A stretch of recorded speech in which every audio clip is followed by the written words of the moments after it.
पूरे भारत में विकास की एक नई राह बन रही है गोरखपुर से सिलीगुड़ी तक एक्सप्रेसवे, जो उत्तर प्रदेश, बिहार और पश्चिम बंगाल को जोड़ते हुए नॉर्थ ईस्ट इंडिया को सीधे जोड़ेगा। यह न सिर्फ यात्रियों के लिए बल्कि व्यापारिक दृष्टिकोण से भी एक क्रांतिकारी कदम होने वाला है। तो चलिए समझते हैं सेगमेंट नंबर 1 में परियोजना का परिचय। भारतमाला परियोजना के अंतर्गत बनने वाली यह एक्सप्रेसवे पूर्वी उत्तर प्रदेश, उत्तरी बिहार और उत्तर बंगाल के बीच एक सीधा, तेज और सुरक्षित संपर्क प्रदान करेगी। इसकी कुल लंबाई 519 किलोमीटर की रहेगी, जिसकी अनुमानित लागत 32,000 करोड़ रुपए से अधिक होने वाली है। सेगमेंट नंबर 2 में जानेंगे मार्ग और जिले।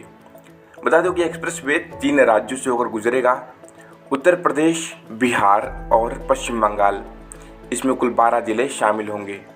उत्तर प्रदेश में गोरखपुर, देवरिया, कुशीनगर, बिहार में गोपालगंज, पश्चिम चंपारण, पूर्वी चंपारण, सीतामढ़ी, दरभंगा, मधुबनी, सुपौल, अररिया और किशनगंज। वहीं पश्चिम बंगाल में दार्जिलिंग के सिलीगुड़ी, बागडोगरा क्षेत्रों में इसको गुजारा जाएगा। सेगमेंट नंबर 3 में जानेंगे इसके जो अलग अलग खंड है उसकी जानकारी, खंडावार जानकारी। बता दो कि इसमें जो पहला उत्तर प्रदेश का बड़ा खंड है, जिसकी लंबाई 84.4 किलोमीटर की रहेगी, जिसके जो जिले हैं गोरखपुर, देवरिया और कुशीनगर। स्थिति की बात करूँ तो भूमि अधिग्रहण और डीपीआर पर फिलहाल कार्य चल रहा है। कंपनी अभी तक जो है इस पर टेंडर प्रक्रिया जारी नहीं किया गया है।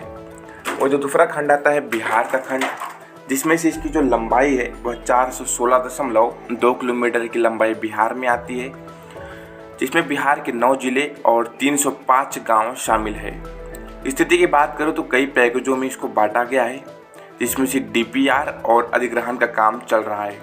अभी तक किसी कंपनी को ठेका जो है नहीं दिया गया है। वो जो दूसरा हिस्सा है पश्चिम बंगाल के खंड का, इसकी लंबाई 18.97 किलोमीटर की है, जिसमें से किशनगंज जो बिहार का जिले से लेकर सिलीगुड़ी वेस्टर्न डब्ल्यूबी तक इसको जो है जोड़ा जाएगा। इसकी स्थिति की बात करूँ तो भूमि अधिग्रहण प्रारंभिक चरण में है। सेगमेंट नंबर 4 की बात करते हैं, निर्माण सामग्री की कितनी खपत होगी। तो बता दो कि इसमें लगभग सीमेंट 31.24 लाख टन की खपत होगी। वहीं स्टील की बात करूँ तो 6.25 लाख टन जो है यहाँ पर स्टील की खपत होने वाली है। सेगमेंट नंबर 5 में जानेंगे बजट और कंपनियां। इस परियोजना की कुल लागत 32,000 करोड़ रुपए से अधिक है।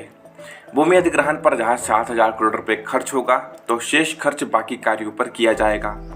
डीपीआर तैयार करने का काम भोपाल की NNLN Malvi infra project limited को काम दिया गया है, जो उसका निर्माण कंपनियों का चयन अभी चल रहा है।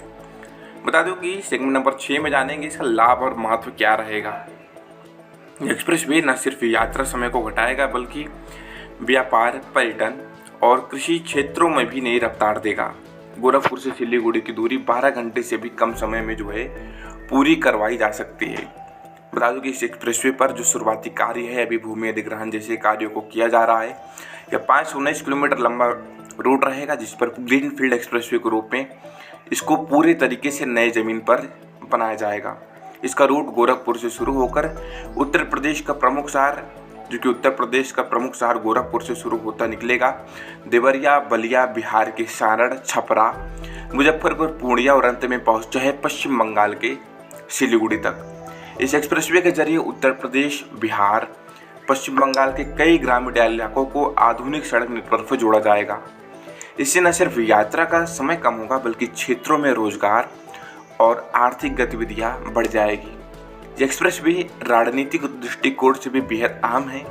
नेपाल और बांग्लादेश के साथ व्यापार हो, चाहे नॉर्थ ईस्ट के राज्यों तक सेना और राहत सामग्री भेजने की बात हो, सब कुछ जो है यह एक्सप्रेसवे आसान बनाने वाला है।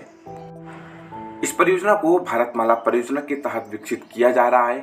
इसमें विभिन्न निर्माण कंपनियां कार्यरत है। इस एक्सप्रेसवे पर 6 लेन या उससे ज़्यादा चौड़ी सड़कें, आधुनिक टनल, ओवर ब्रिज और टोल प्लाजा बनाए जा रहे हैं। वर्तमान में इस प्रोजेक्ट पर सर्वेक्षण और जमीन अधिग्रहण का काम तेजी से चल रहा है। कुछ सेक्शन में निर्माण भी प्रारंभ हो चुका है और उम्मीद है कि आने वाले कुछ वर्षों में यह एक्सप्रेसवे बनकर तैयार हो जाएगा। गोरखपुर सिलीगुड़ी एक्सप्रेसवे न सिर्फ 2 शहरों को बल्कि 3 राज्यों, 2 देशों को जोड़ने का काम करेगी। यह एक्सप्रेसवे पूर्वी भारत की तस्वीर जो है बदल देगी, आर्थिक, सामाजिक और रणनीतिक रूप से। गोरखपुर सिलीगुड़ी एक्सप्रेसवे केवल एक सड़क नहीं बल्कि नई संभावनाओं का राजमार्ग है, जो भारत के भविष्य को सीधा जोड़ता है विकास की रफ्तार से। फिलहाल इस वीडियो के लिए धन्यवाद। मिलते हैं कुछ और नए इंफ्रास्ट्रक्चर वीडियो के साथ में, तब तक के लिए जय हिंद।